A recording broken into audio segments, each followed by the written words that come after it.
기도로서 시작하겠습니다. 은혜와 사랑이 많으신 하나님 감사를 드립니다. 또 새로운 2021년 새해를 허락해 주셨습니다. 저희를 구원하여 주시고 또한 천국 소망을 주시며 저희들을 통해서 주님의 뜻을 이루시고자 하시는 주님, 2020년 돌아보며 또한 저희들이 올바로 살아야 될 삶을 2021년에 새롭게 진행하고자 합니다. 저희들의 마음을 또 주님의 말씀 앞에 돌아보아 더욱 합당한 마음과 합당한 생활을 할 수 있는 저희들이 되기를 바랍니다. 이번 또 동계수련회를 통해서 하나님 앞에 마땅히 가져야 될 마음 더욱 굳건히 세울 수 있는 기회가 될 수 있도록 도와주시고 또 2021년에는 더욱더 저희들의 믿음을 세우며 또한 복음을 전하며 살아가는 저희들이 될 수 있도록 도와주시기를 간절히 기도드립니다. 허락하신 시간, 주님께서만 나타나시는 귀한 시간으로 인도해 주시기를 기도드립니다. 저희를 사랑하시는 예수님 이름으로 기도드렸습니다. 아멘. 성경 말씀 읽겠습니다. 제가 읽겠습니다. 누가복음 19장 12절서부터 27절까지의 말씀입니다. 누가복음 19장 12절로 27절까지의 말씀입니다. 제가 먼저 읽겠습니다. 가라사대 어떤 귀인이 왕위를 받아 가지고 오려고 먼 나라로 갈 때에 그 종 열을 불러 은 10문화를 주며 이르되 내가 돌아오기까지 장사하라 하니라. 그런데 그 백성이 저를 미워하여 사자를 뒤로 보내어 가로되 우리는 이 사람이 우리의 왕됨을 원치 아니하노이다 하였더라. 귀인이 왕위를 받아가지고 돌아와서 은준 종들의 각각 어떻게 장사한 것을 알고자 하여 저희를 부르니 그 첫째가 나와 가로되 주여 주의 한 문화로 10문화를 남겼나이다. 주인이 이르되 잘하였다 착한 종이여 내가 지극히 작은 것에 충성하였으니 10고을 권세를 차지하라 하고 그 둘째가 와서 가로되 주여 주의 한 문화로 5문화를 만들었나이다. 주인이 그에게도 이르되 너도 5고을을 차지하라 하고 또 한 사람이 와서 가로되 주여 보소서 주의 한 문화가 여기 있나이다. 내가 수건으로 쌓아 두었나이다. 이는 당신이 엄한 사람인 것을 내가 무서워함이라. 당신은 두지 않은 것을 취하고 심지 않은 것을 거두나이다. 주인이 이르되 악한 종아 내가 너의 말로 너를 심판하노니 너는 내가 두지 않은 것을 취하고 심지 않은 것을 거두는 엄한 사람인 줄을 알았느냐? 그러면 어찌하여 내 은을 은행에 두지 아니하였느냐? 그리하였으면 내가 와서 그 별리까지 찾았으리라 하고 곁에 섰는 자들에게 이르되 그 한 문화를 빼앗아 10문화 있는 자에게 주라 하니 저희가 가로되 주여 저에게 이미 10문화가 있나이다. 주인이 가로되 내가 너희에게 말하노니 무릇 있는 자는 받겠고 없는 자는 그 있는 것도 빼앗기리라. 그리고 나의 왕됨을 원치 아니하던 저 원수들을 이리로 끌어다가 내 앞에서 죽이라 하였느니라. 자, 지금은 예수님이 비유로 말씀하신 이 말씀을 가지고 오늘 우리에게 주신 교훈을 알아보고자 합니다. 자, 이 이야기에 대한 배경부터 우리가 조금 알아볼 필요가 있습니다. 지금 예수님은 이 누가복음 19장 1절에 보면 여리고로 들어오신 겁니다. 즉 여리고성에서 지금 말씀을 하시는 거예요. 자, 그런데 여리고성의 위치가 어디냐면요. 지금 지도에 보시는 것처럼 이곳이 여리고고요. 바로 옆에 예루살렘이 있습니다. 아주 가까운 거리에 있는 거예요. 예수님의 목적지가 바로 예루살렘이었던 거예요. 그래서 거리상으로는 한 29km? 그래서 사람이 걸어서는 한 6시간 정도의 거리에 아주 가까운 거리에 바로 예수님의 목적지가 있었다라는 거예요. 그런데 사람들에게 예수님은 분명히 알려주시고자 했던 것이 있었어요. 그것이 바로 무엇이냐면은 바로 하나님 나라에 대한 이야기였어요. 그런데 예수님이 이 예루살렘에 들어가시는 것에 대해서 서로 다르게 알고 있었다라는 거예요. 예수님의 목적지가 예루살렘이었죠. 예수님이 예루살렘에 들어가시는 목적이 분명히 있었습니다. 그것은 바로 예수님께서 세상 죄를 지고 십자가에서 죄인 대신 피 흘려 죽어주심으로 죄인들을 구원하기 위해서였다라는 거예요. 그래서 세례 요한이 이 예수님을 보고 요한복음 1장 29절에 이렇게 말씀하고 계시잖아요. 보라, 세상 죄를 지고 가는 하나님의 어린 양이로다. 이렇게요. 바로 예수님이 이 세상에 오신 목적이 세상 죄를 지고 가시려고 오셨고, 그 세상 죄를 지고 가시려면은 그 죄값을 치러야지만 되고, 바로 예수님께서는 그 죄값을 치르는 대속 제물이 되시려고 이 세상에 오셨다라고 소개하고 있는 거예요. 그 일이 이제 예루살렘 성에서 진행이 되고자 하는 겁니다. 자, 그런데 제자들과 예수님을 둘러싼 무리들은 예수님을 통해서 하나님 나라에 관심이 많았습니다. 기적과 이적을 펼쳐 보이셨던 예수님, 그리고 그 예수님이 오셔서 하나님 나라를 세워주실 것을 기대한 거예요. 즉 예수님이 예루살렘 성에 들어가시면 하나님 나라가 세워질 거라고 기대했던 것이죠. 예수를 쫓던 무리들도, 그리고 심지어 제자들조차도 예수님이 예루살렘 성에 들어가시는 것을 정치적으로 하나님 나라를 세우기 위한 것이다, 이렇게 생각하셨던 거예요.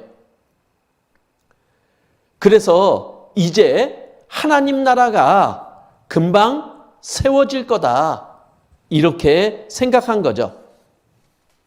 그래서 예수님은 그들이 알아듣기 쉽게 비유를 통해서 그들이 갖고 있는 잘못된 생각, 그리고 예수님에 대한 오해를, 그리고 하나님 나라에 대한 잘못된 생각들을 올바로 잡아주시고자 오늘 읽었던 비유의 말씀을 들려주셨던 겁니다.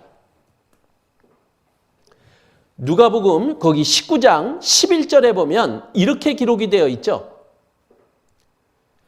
자, 그 무리들과 제자들이 어떻게 생각했느냐?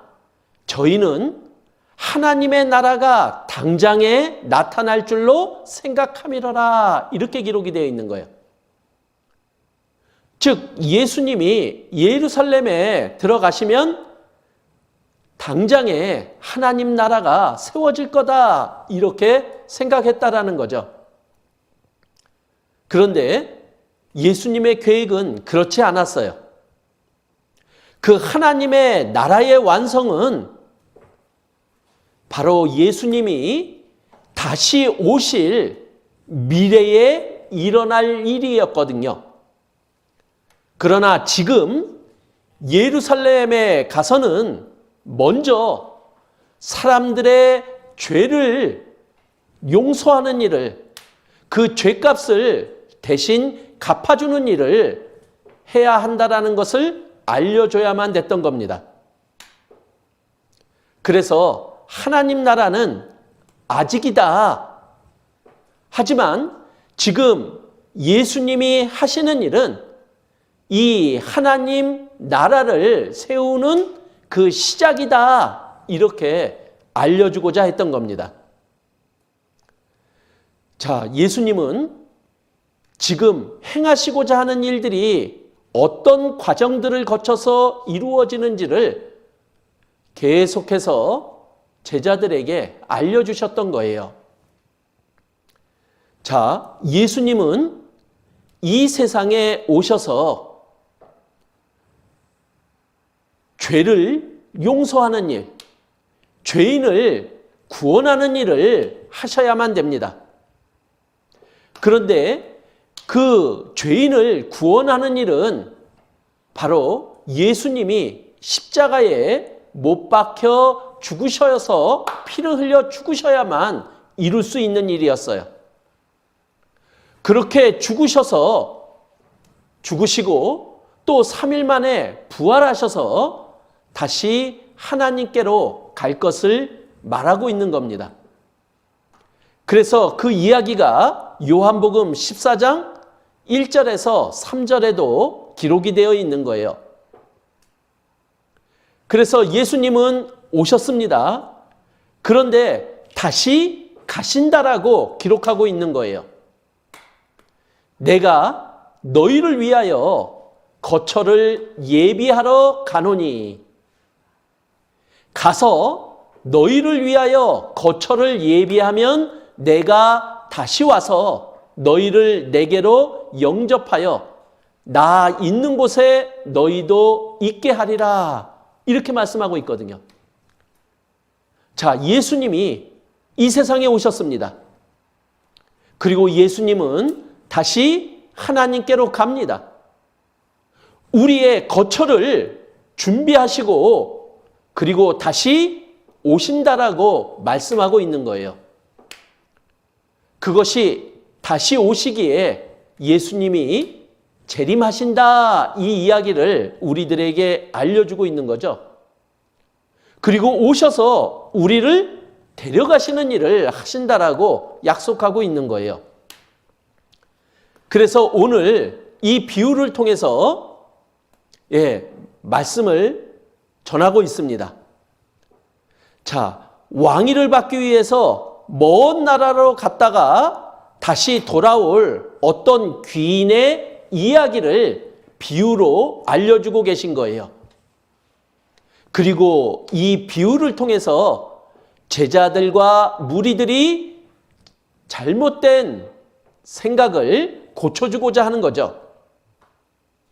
자, 예수님은 지금 오시는 게 아니라 가시려고 하시는 거다라는 거예요. 오셔서 하나님 나라를 세우는 게 아니라 먼저 죄인들의 죄를 용서하시고 가셨다가 다시 오셔서 하나님 나라를 우리들에게 주시고자 하는 거라는 겁니다. 그래서 이 먼 나라로 갔다가 다시 돌아오신다. 이것은 예수님이 죽으셨다가 다시 부활하셔서 승천하시고 그리고 다시 재림하실 거다. 그리고 그 재림하실 때에 만왕의 왕으로 오시며 하나님 나라를 완전하게 드러내실 거다 하는 것을 사람들에게 알려주시고자 한다라는 거예요. 그런데 그 예수님이 다시 오실 때요. 그때 심판과 상급도 같이 주어지는 때다. 이렇게 말씀하고 있는 거예요. 자, 하나님의 계획과 이 이스라엘 사람들의 생각과는 차이가 있는 거죠. 즉, 하나님의 계획은요, 성경을 통해서 메시아 그리스도를 보내주시겠다라고 약속하셨습니다. 즉, 예언해 주신 거예요. 예언의 말씀대로 예수님이 이 땅에 오신 겁니다. 근데 이 땅에 왜 오셨느냐? 죄인을 구원하시려고 세상에 임하셨다 하였도다. 이렇게 말씀하고 있어요.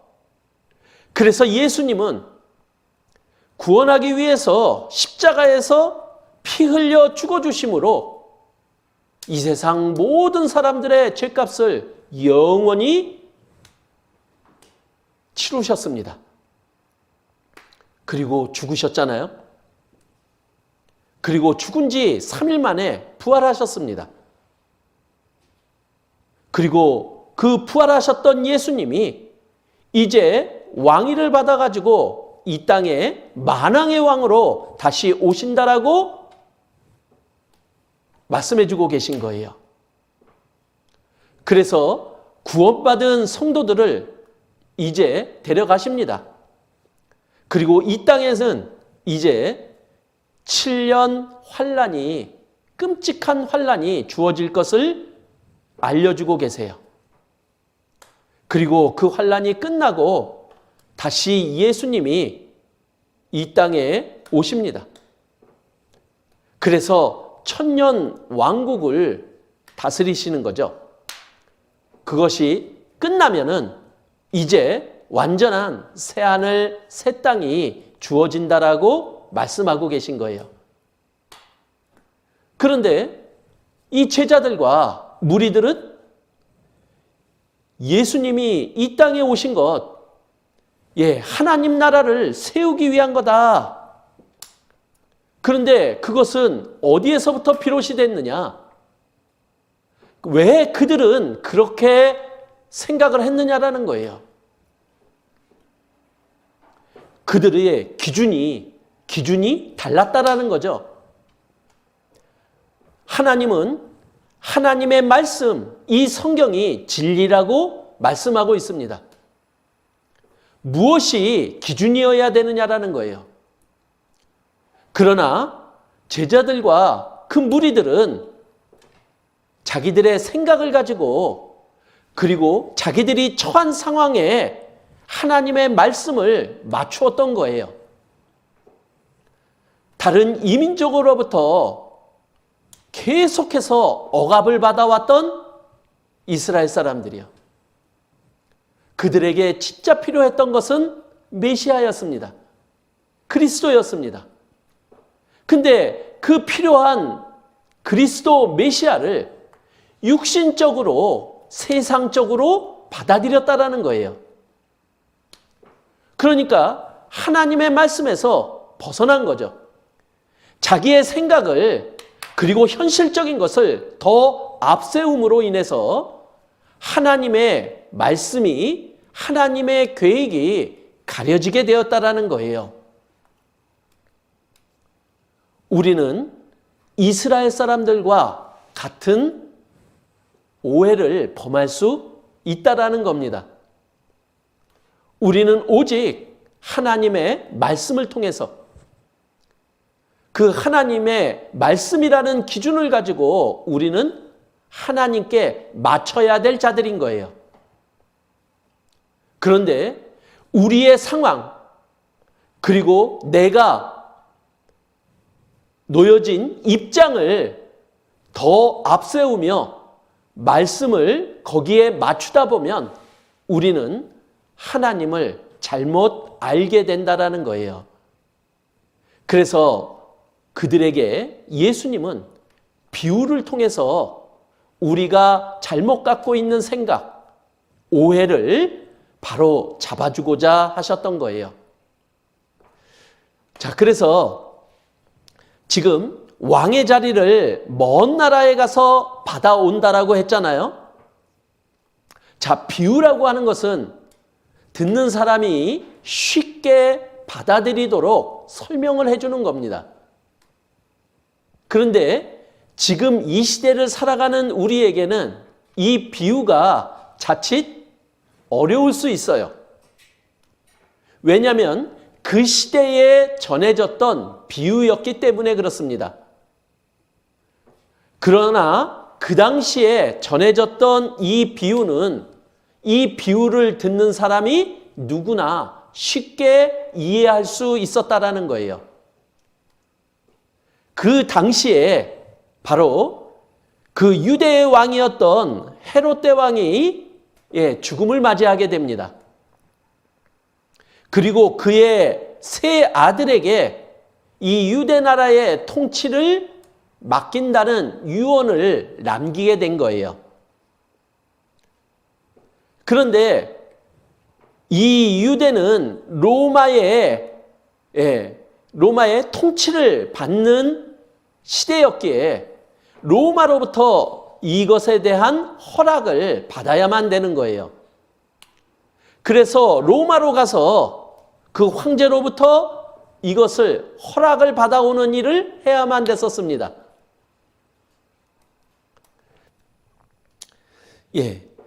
그래서 이 비유의 이야기를 좀 하나하나 자세하게 알아보는 시간을 갖고자 합니다. 자, 귀족은 왕위를 받으러 먼 길을 떠나기 전에 자기의 종들을 부르는 것에서부터 시작을 합니다.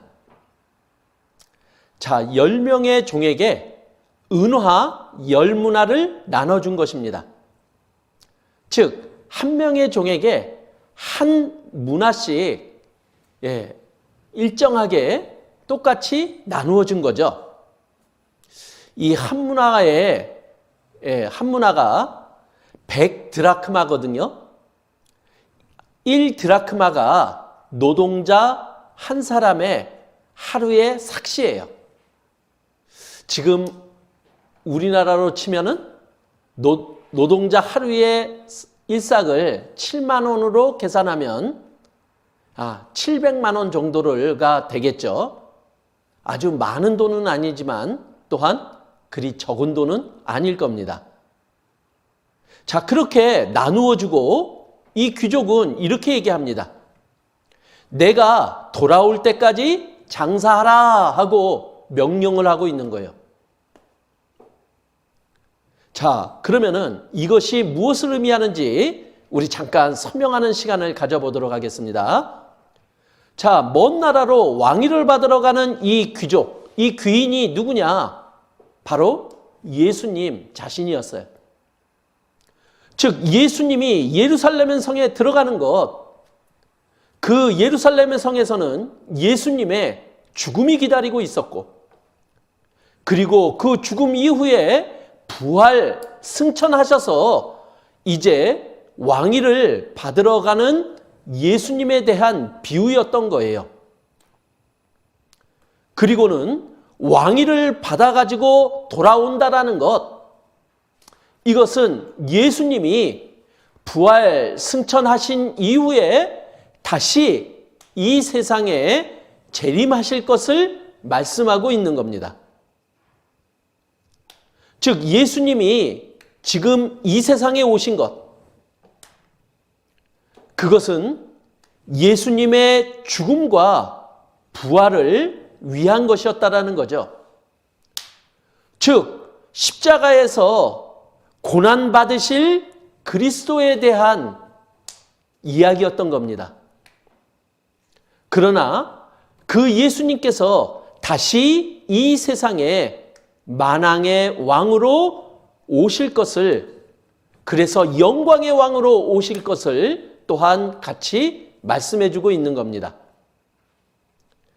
그리고 이 10명의 종은 바로 구원받은 성도를 비유하는 겁니다. 그래서 각각 똑같이 한 문화씩을 나누어 줬잖아요. 그래서 구원받은 이후에 우리에게 주어진 삶, 구원받은 성도에게 주어진 삶을 똑같이 주신 거예요. 그럼 이제 우리가 구원받았다면 어떻게 살아야 할지, 어떻게 행하여야 할지 예수님은 명령하고 있는 거죠.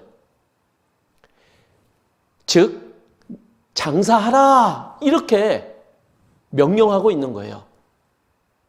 자, 장사라는 게 무엇입니까?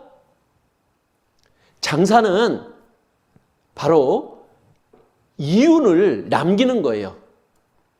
그러니까 남겨야 되는 게 장사의 목적인 거죠. 그래서 마태복음 28장에는 우리들에게, 구원받은 우리들에게 마땅히 해야 될 일을 또한 명령하고 있는 것과 같은 내용이 될 겁니다. 그래서 19절에 보면, 28장 19절에 보면 이렇게 명령하고 있으시잖아요.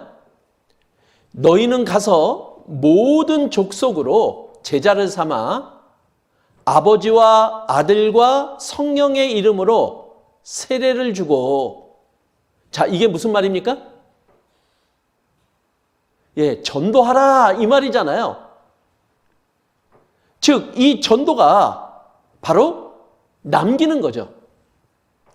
구원받은 성도들이 반드시 남겨야 될 것. 그리고 20절에는 또 이렇게 얘기합니다. 내가 너희에게 분부한 모든 것을 가르쳐 지키게 하라. 자, 하나님의 말씀을 가르쳐서 말씀대로 행할 수 있게 하라. 이것이 남는 거예요. 이것이 제자들에게 준 사명이자 또한 지금 비유를 통해서 우리들에게 장사하라, 남겨라, 이렇게 말씀하고 있는 거죠. 자, 남기는 것은 너무나 중요한 이야기잖아요. 우리가 어떠한 행동을 했는데 아무것도 결과가 남지 않는다. 그러면 우리의 행위는 헛수고가 되는 겁니다. 우리가 구원을 받고 우리가 살아가는 삶은 분명히 남겨야 되는 삶인 거예요. 즉, 하나님의 뜻이 이루어져야만 되는 것이 남아야 되는 거예요. 그런데 우리가 구원받은 이후에 분명히 하나님의 자녀로 살았는데 그 어떤 것도 남지 않더라. 그렇다면 이것은 잘못됐다라는 거잖아요. 자, 마태복음 7장에서도 그 남기는 것에 대해서 이렇게 말을 합니다. 자, 7장 24절에 보면은 이렇게 기록하고 있어요. 그러므로 누구든지 나의 이 말을 듣고 행하는 자는 그 집을 반석 위에 지은 지혜로운 사람 같으니. 자, 우리가 구원받고 신앙생활을 하는 것을 집 짓는 것으로 지금 또 비유하고 있는 겁니다. 근데 우리가 집을 졌는데 비가 내리고 창수가 나고 바람이 불어요.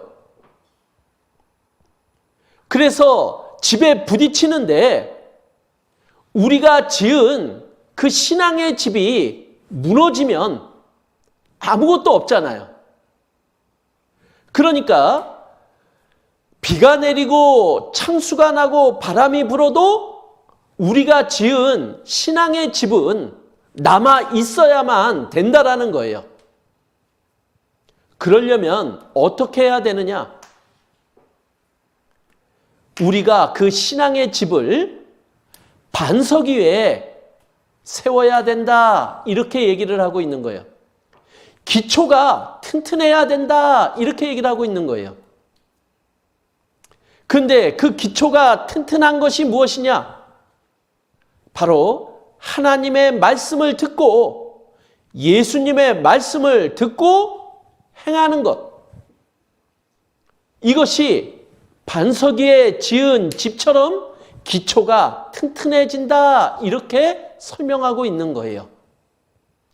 그러면 바람이 불어도 비가 쳐도 그 집은 흔들림이 없이 그대로 남아 있을 수 있다라고 말을 하고 있는 거예요.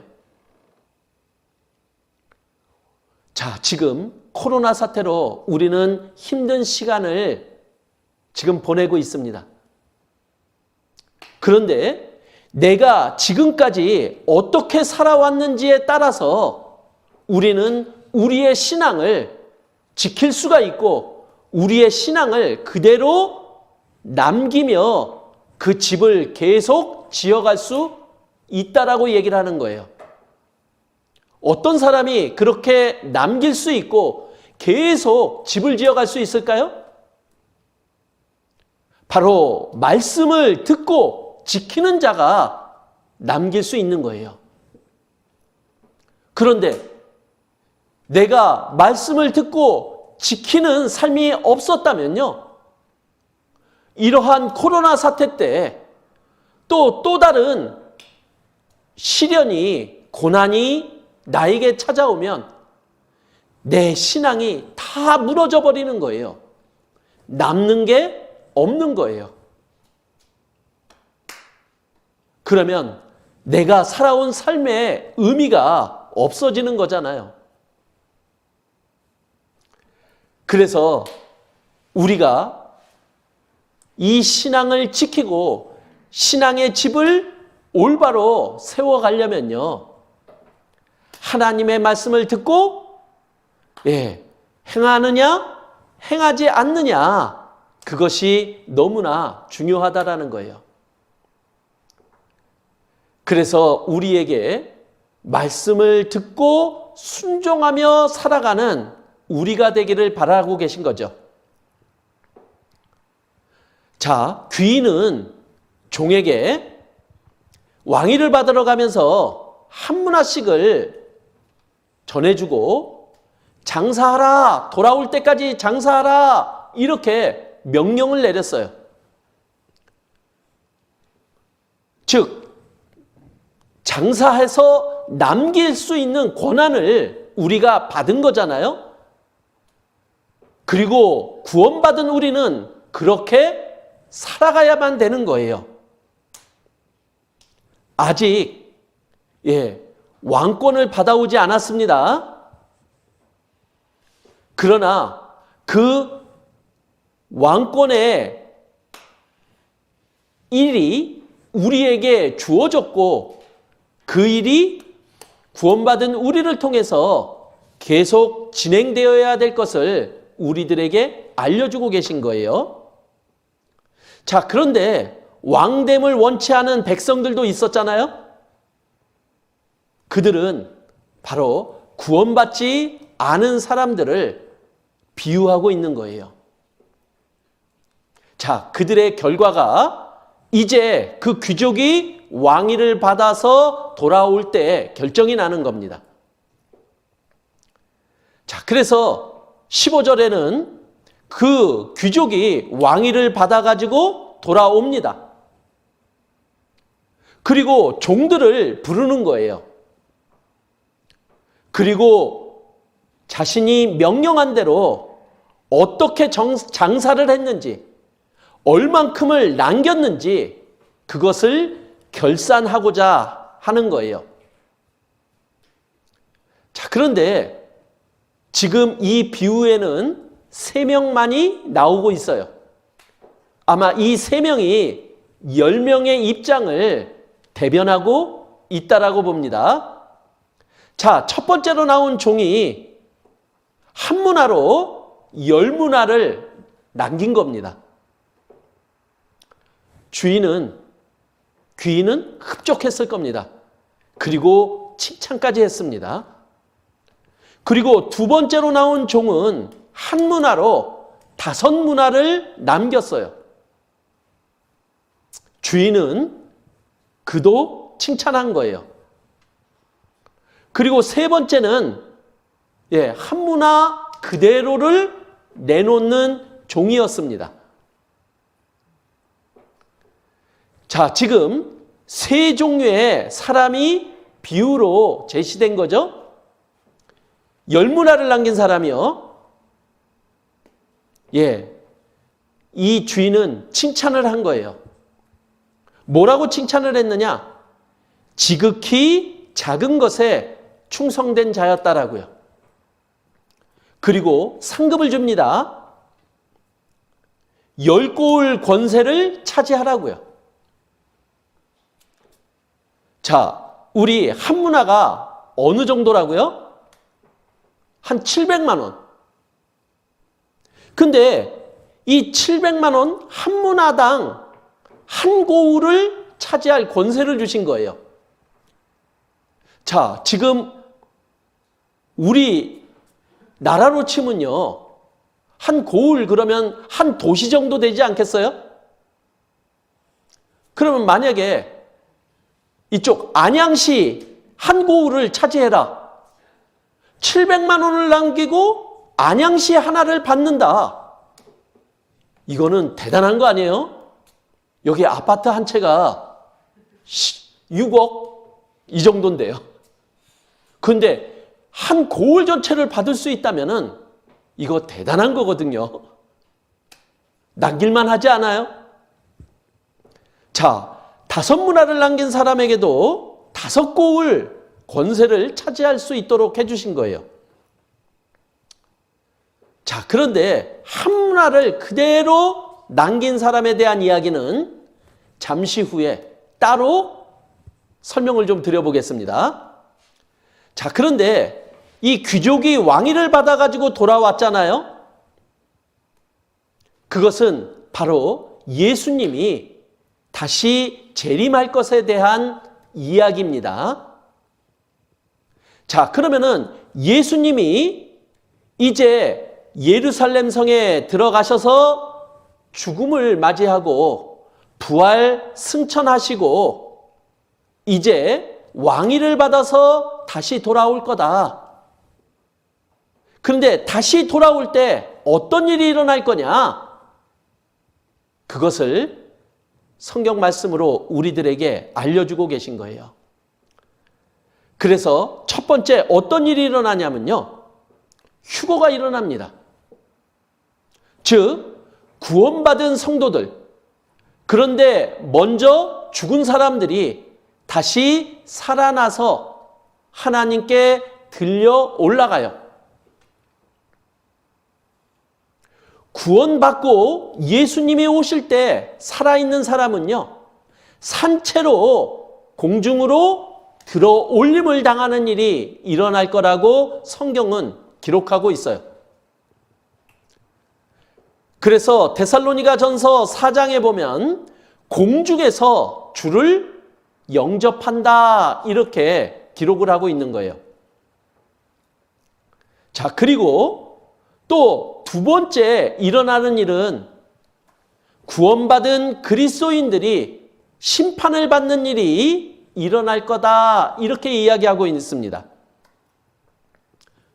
즉 종에게 주인이 얼만큼 남겼는지 그들에게 장사하라고 명령한 것에 대해서 결산하는 일이 벌어지듯이 구원받은 그리스도인들이 어떤 삶을 살았는지 얼만큼을 남겼는지 그것을 또한 심판하는 일이 있을 거라고 우리들에게 알려주고 있는 겁니다. 그 심판에 대한 이야기를 계속 이어서 한번 알아보도록 하겠습니다. 그런데 5분 휴식 갖고 다시 그 다음 이야기를 이어가도록 하겠습니다. 5분 후에 다시 시작하겠습니다.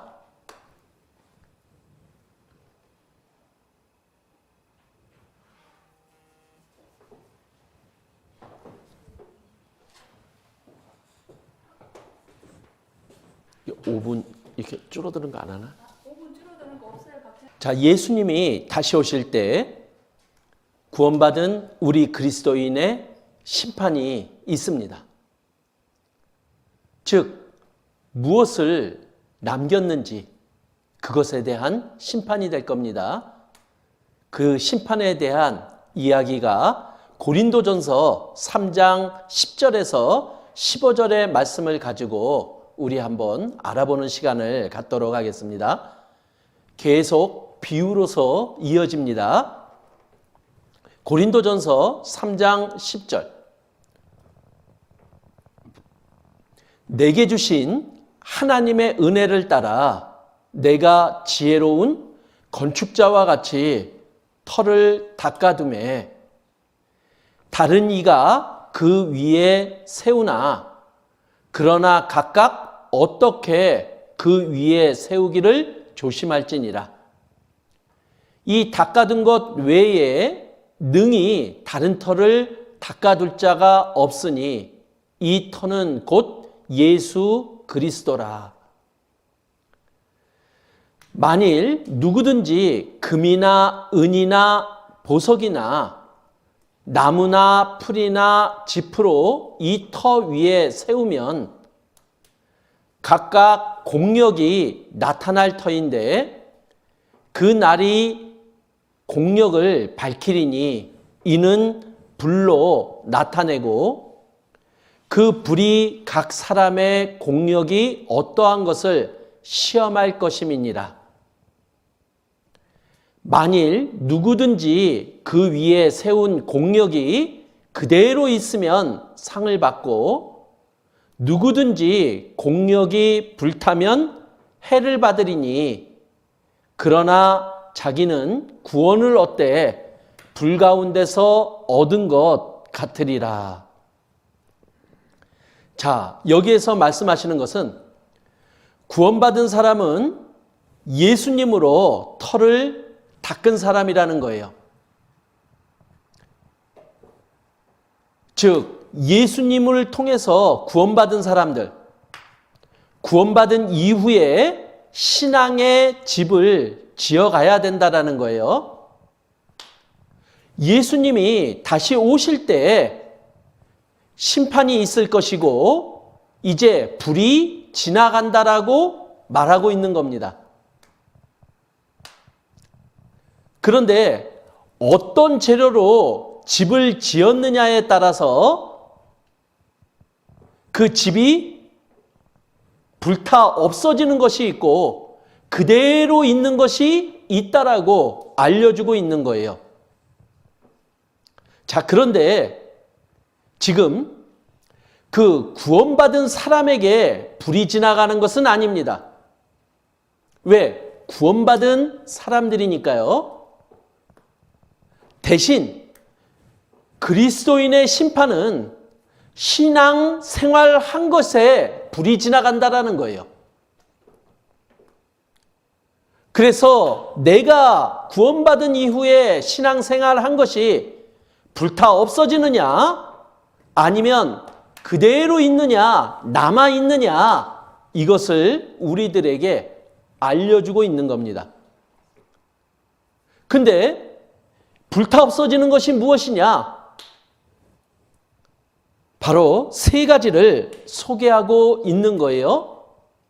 바로 나무로 지은 것, 그리고 풀로 지은 것, 집으로 지은 것은 불타 없어진다라고 말을 하고 있는 거예요. 나무는 견고하죠. 확실하게 보이죠.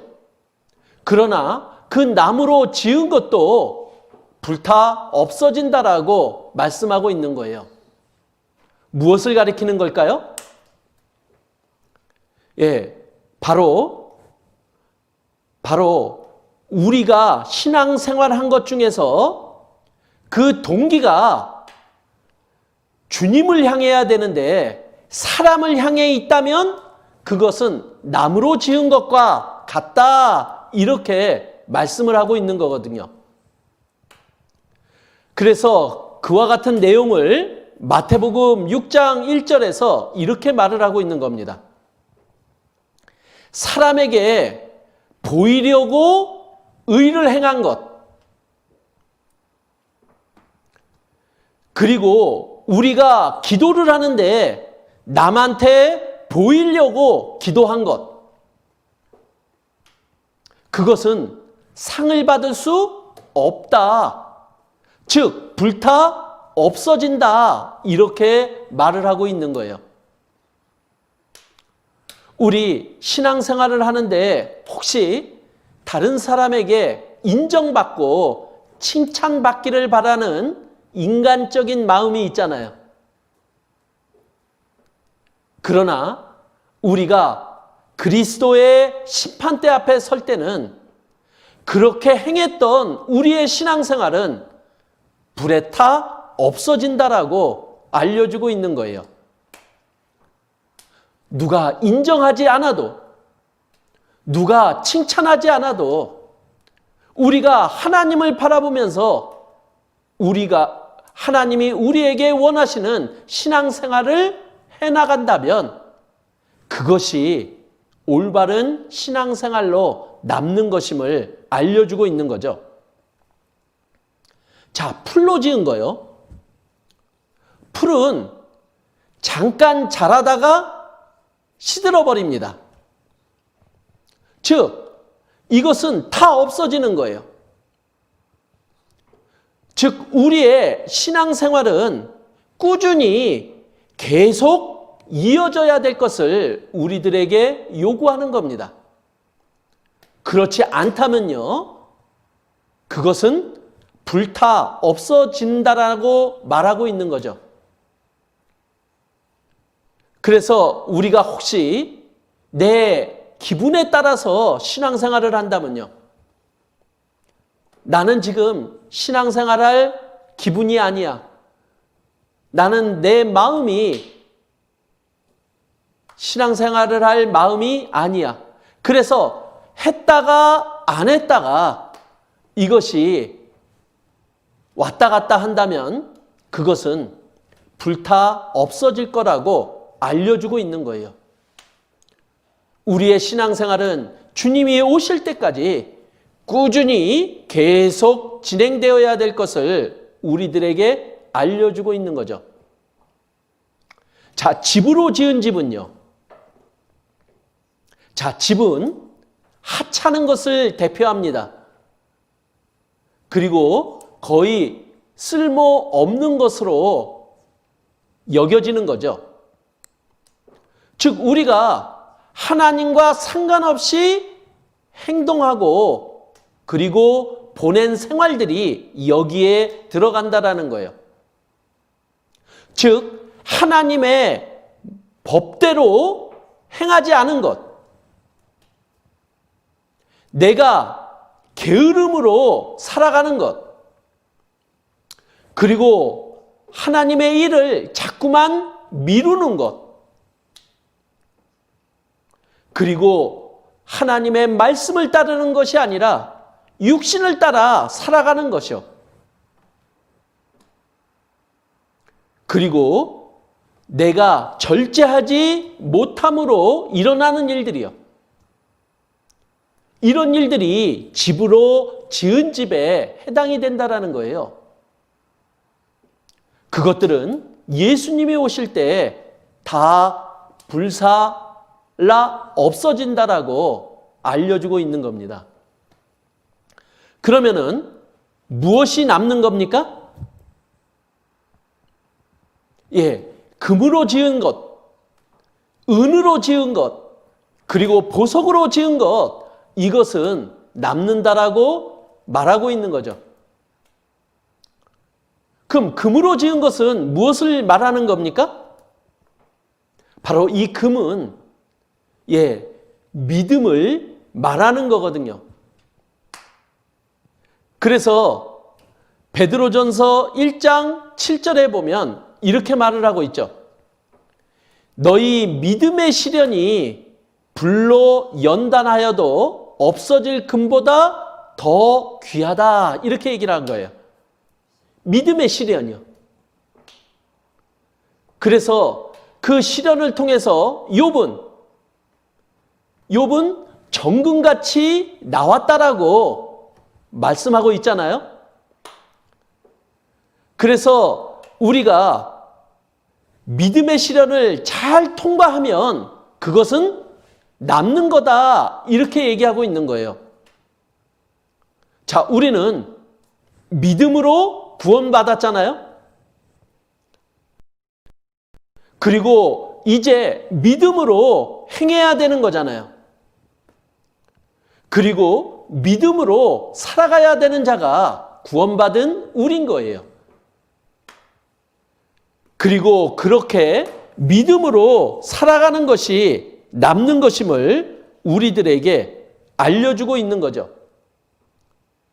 그래서 로마서 1장 17절에는 뭐라고 얘기하느냐? 오직 의인은 믿음으로 말미암아 살리라. 이렇게 말씀하고 있거든요. 우리가 구원받았다면 믿음으로 구원받았고 믿음으로 살아가야 된다. 그리고 그것은 그리스도의 심판대에서 남는 거예요. 자, 그러면 믿음으로 살아가는 게 무엇인지 우리가 조금은 구체적으로 알아보자라는 거예요. 그래서 로마서 12장부터는 그 믿음으로 사는 구체적인 방법이 나와 있습니다. 자, 그 방법, 첫 번째 방법부터 우리가 한번 알아보도록 하겠습니다. 로마서 12장 1절. 로마서 12장 1절 말씀입니다. 그러므로 형제들아, 내가 하나님의 모든 자비하심으로 너희를 권하노니 너희 몸을 하나님이 기뻐하시는 거룩한 산 제사로 드리라. 자, 믿음으로 사는 게 뭐냐? 우리 몸을 하나님의 산 제사로 드리는 게 믿음으로 사는 거다. 이렇게 얘기를 하거든요. 자, 구약의 제사는 짐승을 잡아 바치는 거잖아요. 그런데 이제 신약에 구원받은 우리에게 이제 그 제사는요, 내 몸을 제물로 산제사로 드리는 거라고 말을 하고 있는 거예요. 제사는요, 죽이는 거거든요. 그러니까 나를 죽이는 겁니다. 즉, 하나님의 뜻에, 하나님의 말씀에 나를 굴복시키는 것. 이것이 믿음으로 사는 거라고 우리들에게 알려주고 있는 거예요. 자, 그리고 두 번째 방법이요. 로마서 12장 3절에요. 로마서 12장 3절입니다.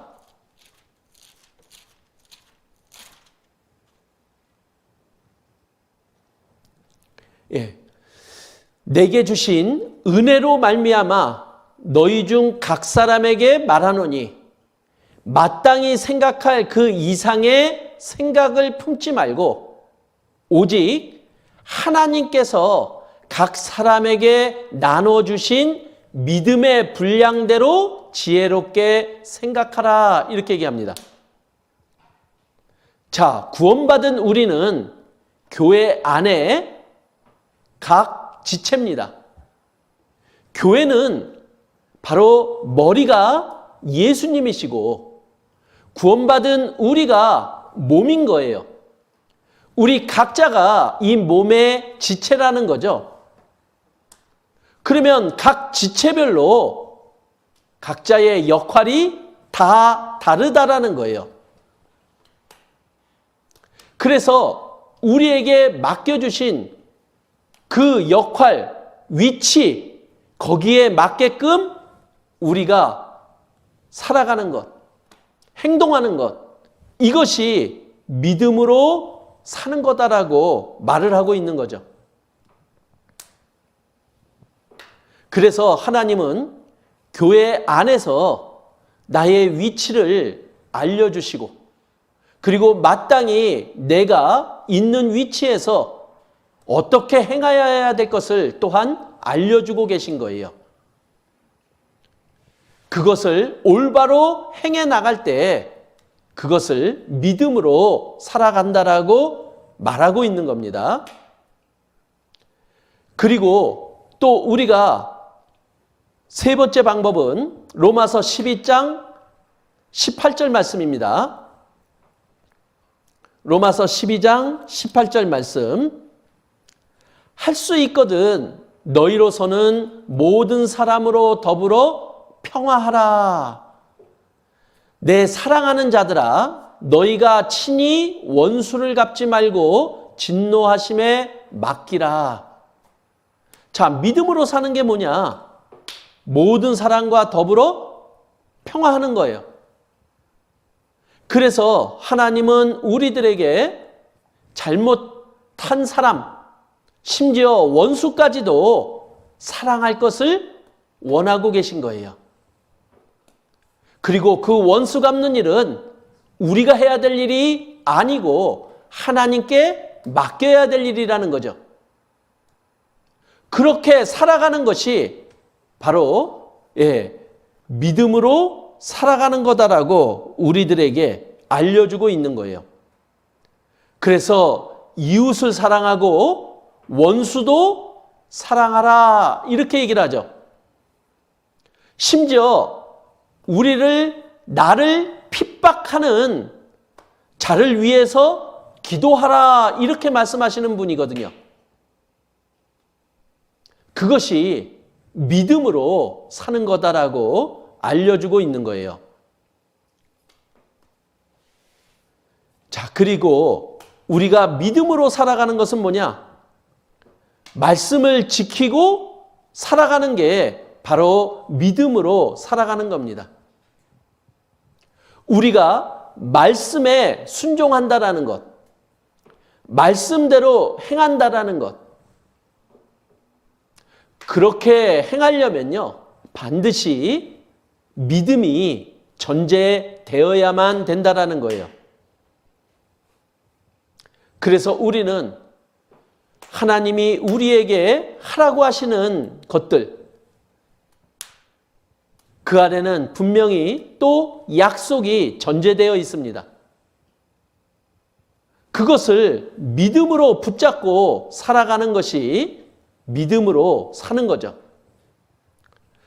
그리고 로마서 15장 16절에는 또 믿음으로 살아가는 것을 이렇게 설명하고 있어요. 바로 믿음이 약한 자를 붙잡아 주는 거예요. 그래서 교회 안에서는 믿음이 좋은 사람과 믿음이 약한 자, 기준이 믿음이 약한 자가 되어야 될 것을 우리에게 알려주고 계신 거예요. 그래서 그 믿음이 약한 자를 붙잡아주고 그 믿음이 약한 자를 위해서 우리가 행해 나갈 것을 우리에게 요구하고 계신 거예요. 그것이 믿음으로 살아가는 거다라고 말씀하고 있는 거거든요. 그래서 우리들에게 믿음의 방패를 가지라고 말씀을 하고 있는 거죠. 왜냐? 사단 마귀는 우리들에게 계속해서 불화살을 쏘고 있다라는 거예요. 그래서 염려의 화살도 계속 쏘게 되고요. 유혹의 화살도 계속 쏘고 있는 거예요. 우리가 믿음의 방패를 갖지 못하면요, 우리는 그 화살을 맞게 됩니다. 자, 그리고 6번째는요. 히브리서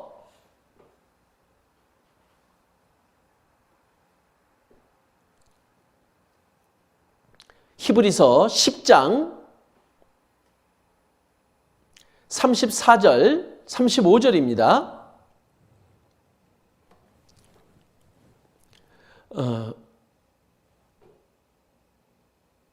38절을 읽어보겠습니다. 오직 나의 의인은 믿음으로 말미암아 살리라. 또한 뒤로 물러가면 내 마음이 저를 기뻐하지 아니하리라 하셨느니라. 우리는 뒤로 물러가 침륜에 빠질 자가 아니요 오직 영혼을 구원함에 이르는 믿음을 가진 자니라. 자, 믿음으로 사는 게 뭐냐? 어떠한 어려운 일이나 방해가 생겼을 때 뒤로 물러가지 않는 것. 그래서 상황을 바라보는 것이 아니라 주님을 바라보면서 나아가는 것. 이것을 믿음으로 살아가는 거다라고 말씀하고 있는 거예요. 그래서 우리가 담대하라고 말씀하고 있는 거죠. 그리고 주님을 바라볼 때 주님의 도우심도 분명히 있음을 믿으라고 말씀하고 있는 거예요. 그래서 우리는 이 믿음을 키우기 위해서 계속해서 하나님의 말씀을 배웁니다. 그리고 하나님께 기도합니다. 그 말씀을 배우고 기도하는 우리의 삶이요. 바로 믿음으로 살아가는 거다라고 말하고 있는 거예요. 그리고 주님이 주신 그 시련들을 잘 견뎌내는 것, 이것이 믿음으로 살아가는 겁니다. 그래서 우리 욥기 23장 10절에 그 유명한 말씀이 있잖아요. 나의 가는 길을 오직 그가 아시나니 그가 나를 단련하신 후에는 내가 정금같이 나오리라. 자, 하나님은 우리를 정금같이 만들어 가시고자 하는 거죠. 근데 그 정금같이 만들어가는 과정이 뭐냐? 바로 그 믿음의 시련이 있음을 우리에게 알려주시고 그것을 잘 견뎌내라. 그때 우리의 믿음도 더욱 성장해 갈 것을 알려주고 계신 겁니다. 이렇게 우리가 믿음으로 살아가는 것은요, 그리스도의 심판대에서 남는 거예요. 그리고 은으로 지은 것도 남는 거잖아요. 자, 은은 무엇을 말하는 건가요? 자, 은은요, 바로 예수님의 보혈을 말하고 있거든요. 그래서 베드로전서 1장 18절에서 19절 말씀을 보면 구속된 것은, 우리가 구원받은 것은 은이나 금같이 없어질 것으로 한 것이 아니요 오직 흠없고 점없는 어린 양 같은 그리스도의 보배로운 피로 한 것이다. 이렇게 말씀하고 있어요. 그래서 우리 예수님이 은 30에 팔리셨죠? 20인가? 갑자기. 은 30에 팔리셨죠? 그래서 이 은이 예수님의 피값을 상징하기도 합니다. 그래서 이 은은 예수님의 보혈을 비유하고 있거든요. 그래서 은으로 짓는다. 그것은 바로 예수님의 피의 복음을 전하는 것이 남는다라고 말씀하고 있는 거예요. 자, 그래서 우리가 구원받았다면 예수님의 그 복음을 전하는 것, 이것이 은으로 집을 짓는 겁니다. 자, 하나님이 가장 기뻐하시는 게 무엇입니까? 바로 죄인 하나가 회개하고 돌아오는 일이에요. 그것이 하나님께 최고의 기쁨이 된다면요, 우리가 구원받은 후에 예수님의 복음을 전하는 것, 그것은 반드시 우리가 해야 될 일임을 알려주고 있는 거죠. 자, 그 복음을 전하는 일, 우리가 직접 할 수도 있잖아요. 그러나 직접 하지 않더라도 그 복음에 우리가 동참하는 것도 바로 은으로 집을 짓는 거와 같다라고 말씀하고 있는 거예요. 자, 그래서 우리 전도 집회할 때요, 내가 직접 인도하지 못해도요, 우리가 같이 기도하고 같이 수고해주고, 그것은 남는 거다라는 거예요. 자, 예수님의 피보다 더 중요한 것은 없잖아요. 그래서 교회는요, 그 복음을 위해서 교제하고 복음을 전하는 일로 귀하게 사용되어져야만 되는 거예요. 그래서 하나님은 교회를 통해서 역사하시잖아요.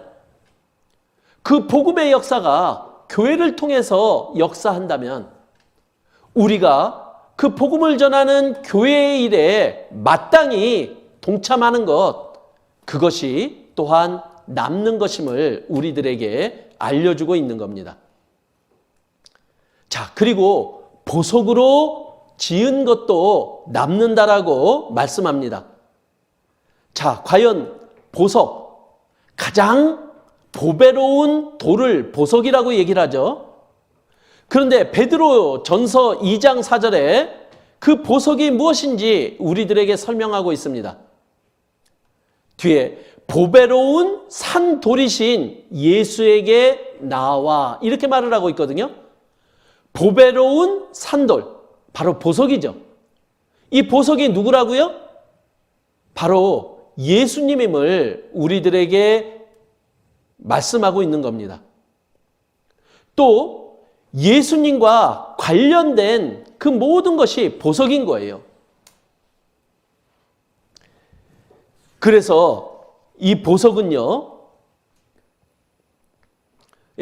또 보면 이 교회가 보석이기도 한 거죠. 왜냐하면 교회의 머리가 예수님이시고, 교회는 하나님이 함께 하시는 곳이기에 이 교회가 보석인 거예요. 자, 교회를 하나님의, 예수님의 피로 사신 곳이라고 얘기를 하죠. 그러기 때문에 보석인 거예요. 그래서 우리가 교회를 위해서 희생하고 수고하는 것, 그것이 또한 남는 것임을 우리들에게 알려주고 있잖아요. 교회 안에서 우리가 순종하는 것, 구원받은 성도들에게 또 교회는 하나님의 일을 위해서 많은 것들을 요구하십니다. 우리가 그 요구하는 것에 순종하는 것, 그리고 교회에 하나님의 역사를 이루기 위해서 많은 봉사의 일들이 필요로 한 겁니다. 그 봉사의 일을 우리가 감당할 때요, 그것이 남는 거다라고 우리들에게 말씀하고 있는 겁니다. 그리고 또 보석은 우리 구원받은 성도들을 가리킵니다. 자, 우리 안에 보배가 있다라고 말씀을 하고 있습니다.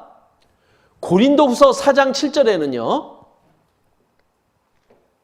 우리가 이 보배를 질그릇에 가졌으니, 이렇게 말씀하고 있거든요. 자, 구원받은 우리들의 몸은요, 질그릇에 불과합니다. 그러나 구원받은 우리 안에는 바로 성령이 계셔요. 보배가 있습니다. 그래서 구원받은 우리 성도 한 사람 한 사람이 보석이라고 말씀을 하고 있는 거죠. 그래서 예수님이 이 세상에 다시 오시면요, 가장 귀한 것을 가져가세요. 바로 구원받은 성도가 가장 귀하기에 구원받은 성도들을 데려가는 일을 하시는 거예요. 자, 우리에게는 주님의 피가 발려 있다라고 얘기를 합니다. 그러기에 우리 그리스도인이 보석인 거예요. 근데 보석은요, 다듬을수록 더 가치가 높아지거든요. 그래서 주님 다시 오실 때까지 구원받은 우리를 계속해서 단련시키며 다듬어가는 일을 하나님은 하시는 거예요. 자, 우리는 가장 귀한 보석입니다. 자, 그런데 또한 우리 각자가 귀한 보석이라면요, 구원받은 형제 자매님들에게 행한 것이 또한 보석으로 남는다라는 거예요. 우리 성도들에게 행한 것이 예수님에게 행한 것이라고 말씀하고 있잖아요. 과연 나는 다른 형제자매들을 어떻게 대하고 있습니까? 그런데 그것이 예수님을 대한 것으로 여겨진다면요. 그래서 내가 성도들을 사랑하고 성도들을 섬기는 일을 우리가 행해 나갈 때 그것이 보석으로 남는다라는 거죠. 그래서 하나님은요, 소자 중 하나에게 냉수 한 그릇이라도 주는 자, 그래서 제자의 이름으로 이 소자 중 하나에게 냉수 한 그릇이라도 주는 자, 그들에게 상을 베풀어 주신다라고 약속하고 있는 거예요. 그리고 마태복음 25장 40절에도 내 형제 중에 지극히 작은 자 하나에게 한 것이 곧 내게 한 거다, 이렇게 말씀한 거예요. 그래서 구원받은 형제자매를 대할 때 예수님에게 행하는 것처럼 행하라, 이렇게 말을 하고 있는 거죠. 그것이 예수님에게 다 기억되고 그것이 상급으로 연결됨을 우리들에게 알려주고 있는 거예요.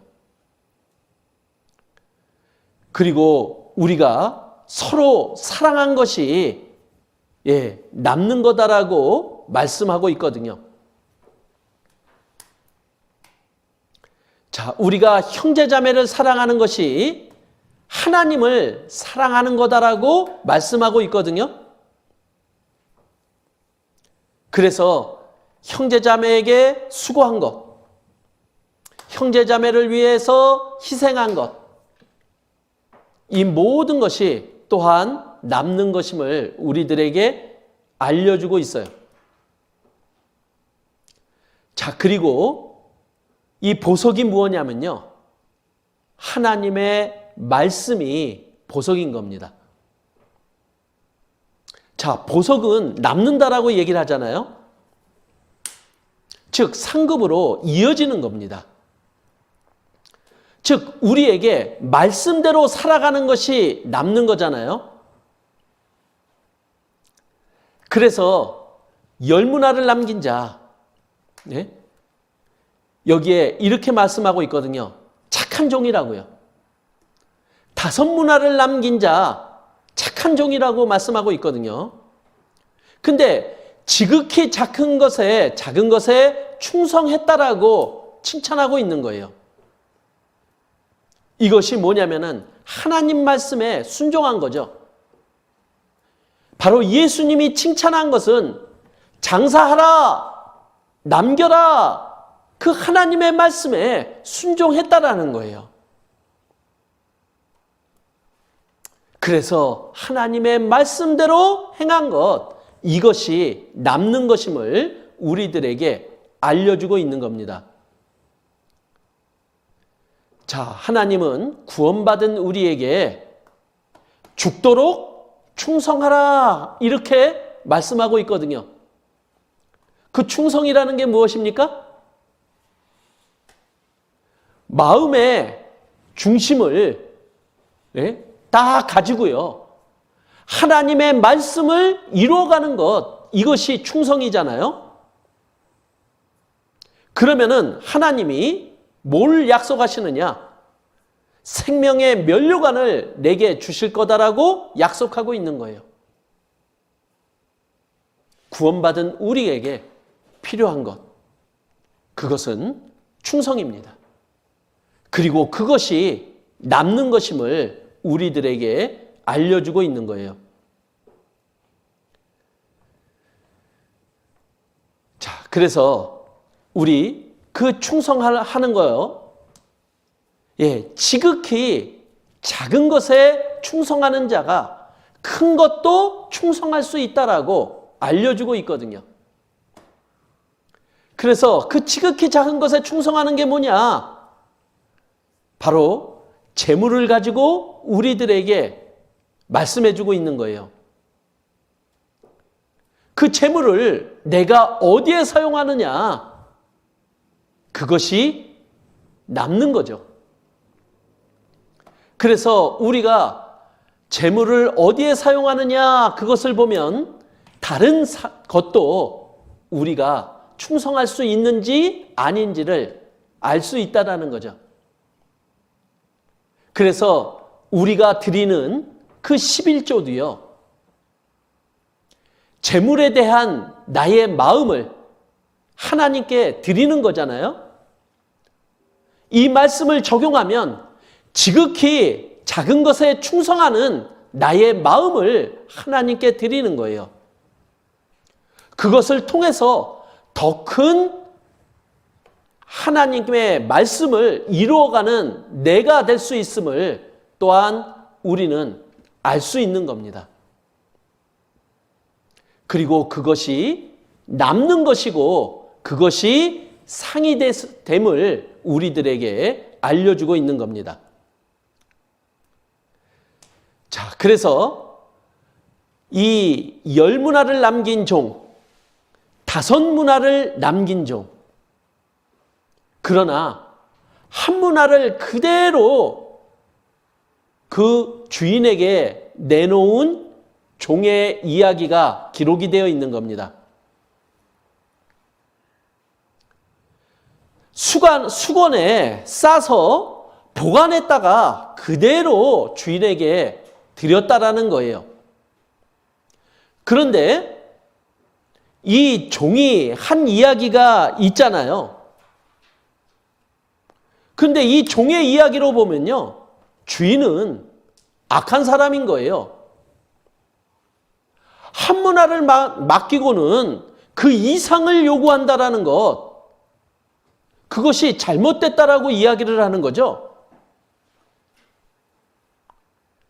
즉, 자기가 마땅히 해야 될 일, 자기의 위치에서 해야 될 일을 오히려 주인에게 잘못을 넘기는 거 있다라는 거예요. 핑계를 대고 있다라는 거죠. 그랬더니 주인이 뭐라고 얘기를 합니까? 그럼 네가 그렇게 봤다면은 은행에라도 맡겨서 이자라도 찾을 수 있도록 해야 되는 것 아니냐. 그래서 그러한 한 문화를 그대로 내놓는 종에게 이 주인이 심판을 합니다. 가지고 있던 한 문화를 빼앗는 겁니다. 그리고 가졌던 것을 10문화가 있는 자에게 전해줬던 거예요. 자, 이것은 이 구원받은 성도가 남기지 못해서 지옥 간다라는 이야기는 아니잖아요. 그러나 그 행한 것들에 대한 것이 아무것도 남지 않은 채 없어진다라는 것을 우리들에게 알려주고 있는 거예요. 부끄러운 모습이 될 겁니다. 결국 이 주인은요, 그것을 취하고자 하는 분이 아니라는 거죠. 그리고 또 하나의 심판의 대상이 있는 거예요. 그 심판의 대상이 누구냐? 바로 왕됨을 원하지 아니하던 자요. 그 자들은 어떻게 되느냐? 27절에 이렇게 말씀하고 있습니다. 저 원수로 끌어다가 내 앞에서 죽이라 하였느니라. 자, 왕됨을 원치 아니하던 자, 그들은 구원받지 못한 자잖아요. 그들은 그 앞에서 죽이는 일이 벌어지는 거예요. 자, 예수님이 다시 오실 때요, 구원받을 수 있는 기회가 이제는 없어지는 겁니다. 자, 지금 이 심판에 대해서 또 잠깐 설명을 해야 되겠죠. 자, 은행에라도 맡길 것을 이야기했잖아요. 이자라도 생기게 해요. 근데 그 은행이 바로 어디입니까? 바로 교회거든요. 이 교회는요, 하나님이 남기는 장사를 하는 곳이라고 우리에게 주신 곳이에요. 내가 교회에 붙어 있기만 해도요, 이자가 생긴다는 이야기잖아요. 그러나 그 교회를 떠나면요, 교회를 떠나면 이자조차도 안 생기고 이자조차도 얻을 수 없음을 말하고 있는 거예요. 그래서 이 성경에 보면요, 이 교회를 떠난 사람의 비참한 모습들을 우리들에게 소개합니다. 그러나 그 모습은 그들만의 이야기가 아니라 구원받은 우리들의 이야기이기도 한 거예요. 그래서 우리가 구원을 받았다면 교회에 딱 달라붙어 있어라. 바로 가지에, 포도나무에 가지가 붙어 있는 것처럼 우리가 교회에 붙어 있을 것을 말하고 있는 거예요. 그러면 포도 열매가 저절로 맺힐 수 있는 것처럼 또한 우리도 열매를 거둘 수 있음을 알려주고 있는 겁니다. 자, 이 세 번째 종의 모습을 한번 봐야 되지 않을까요? 왜 한 문화를 그대로 수건에 싼 채 다시 오신 귀인에게 그냥 내줄 수밖에 없었는지요? 그는 바로 그 귀인을 잘못 알은 겁니다. 자, 구원받은 우리에게 적용을 시켜본다면요, 우리가 예수님을 잘못 알면 이와 같이 될 수 있다는 거잖아요. 자, 예수님은 우리를 통해서 무언가를 취하고자 하는 분이 아니잖아요. 우리에게 무언가를 주시고자 하는 분이잖아요. 우리에게 더 많은 것을, 더 귀한 것을, 그리고 더 많은 상급을 우리에게 주시고자 하는 분이요. 그런데 우리가 그 예수님을 두려워하는 대상으로 여긴다면요, 그 관계부터가 우리에게 잘못 변질이 되는 거잖아요. 자, 예수님은 나에게 어떤 자였습니까? 나를 죽기까지 사랑해 주신 분이잖아요. 그분은 나에게 두려움의 대상이 아니라 내가 마땅히 사랑해야 될 분이잖아요. 내가 그분을 사랑해서 그분이 나를 통해 원하시고자 하는 것을 하고 싶어 하는 마음으로 예수님을 대해야 되는 것이 바로 구원받은 내가 해야 될 일이라는 거죠. 그리고 예수님은 우리에게 계속해서 복을 주시고자 하는 분이에요. 우리에게 능력과 지혜를 더해 주시고자 하시는 분이라는 거예요. 우리가 예수님을 잘못 알게 되면 우리는 그분의 말씀도 온전히 행할 수 없는 자가 돼요. 그래서 그분이 우리에게 원하시는 삶, 그리고 우리에게 하기를 바라는 일들, 그것들을 우리가 온전히 행할 수 없는 자가 될 수 있음을 이 세 번째 종을 통해서 우리에게 알려주고 계신 거잖아요. 자, 예수님은요, 구원받은 우리에게 요구하십니다. 우리를 구원해 주셨기에 마땅히 요구하시는 거예요. 장사하라고요.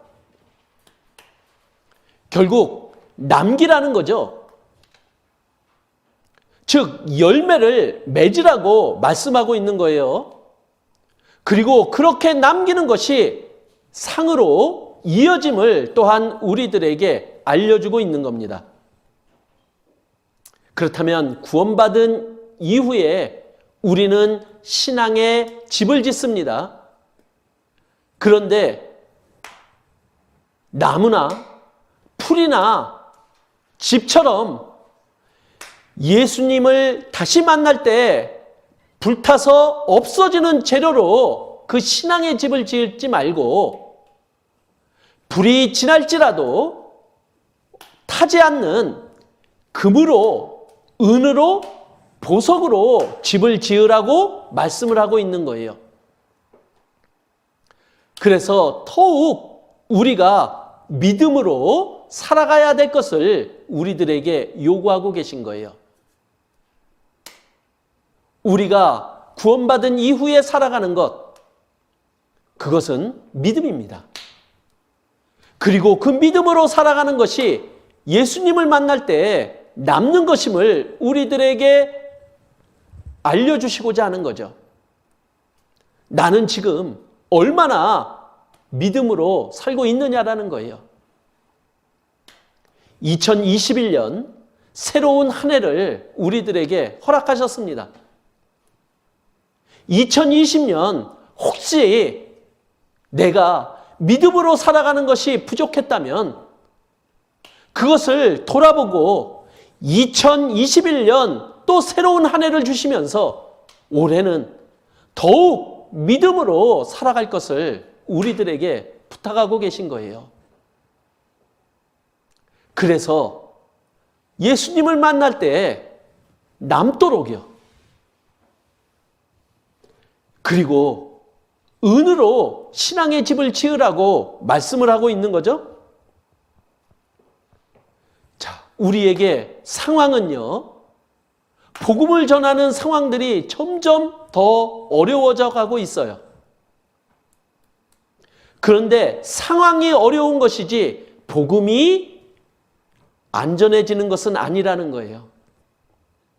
자, 이 코로나 사태 때문에요, 우리 복음에 구원받은 숫자는 줄어들었을지는 모릅니다. 그런데 전도의 대상들이 바뀌었어요. 이제는 우리가 전도해야 되는 대상이 더 친한 사람, 더 가까운 사람으로 변한 거예요. 그래서 더 가족들에게 복음을 전할 수 있는 기회로 내 집으로 초대해서 같이 복음의 말씀을 들을 수 있는 그런 상황들이 이제 복음을 전할 수 있는 방법이 된 거잖아요. 상황은 어려워도요, 복음을 전할 수 있는 기회는 계속 이어지고 있는 겁니다. 예수님의 보혈이요. 바로 그 복음을 우리는 예수님이 오실 때까지 계속해서 전해야 되는 거예요. 그리고 그 전하는 일에 우리 모두가 같이 동참할 것을 하나님은 우리들에게 알려주고 계신 거죠.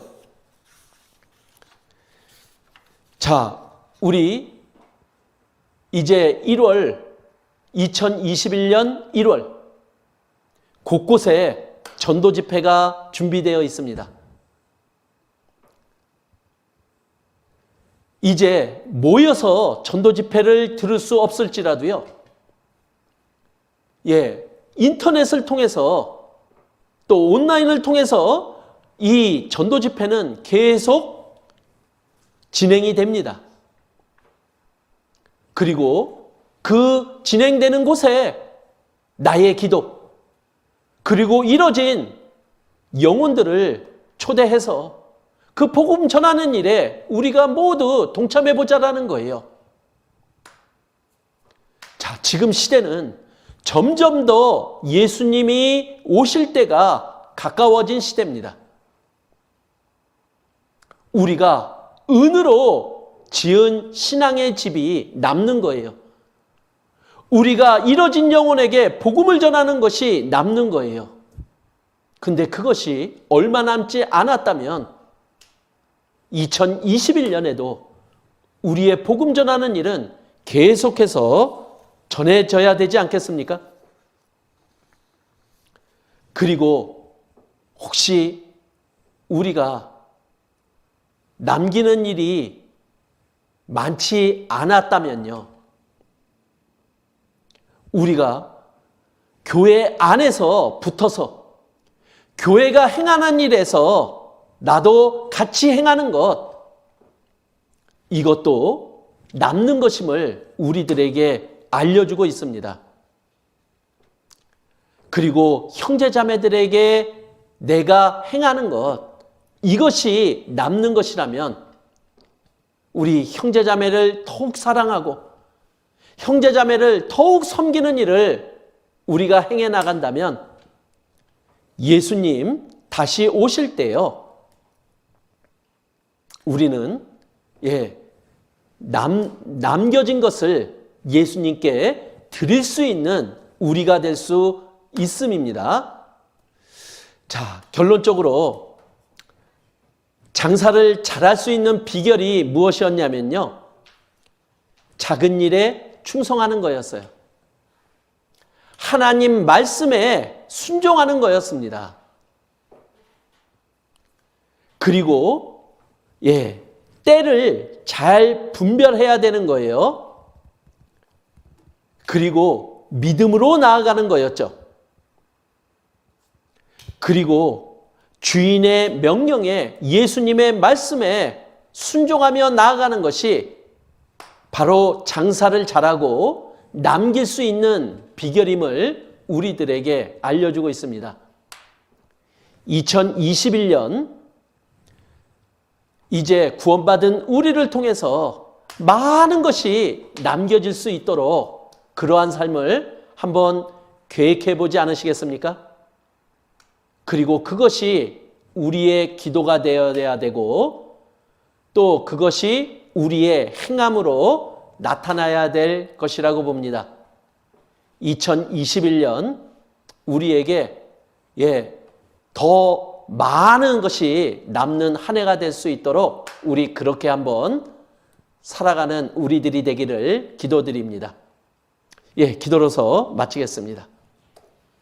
은혜와 사랑이 많으신 하나님, 우리에게 허락하신 2021년, 또 주님의 말씀대로 순종함으로, 믿음대로 살아감으로, 또 형제자매를 사랑함으로 더욱더 주님 앞에 남겨지는 삶을 살아가는 저희들이 되기를 바랍니다.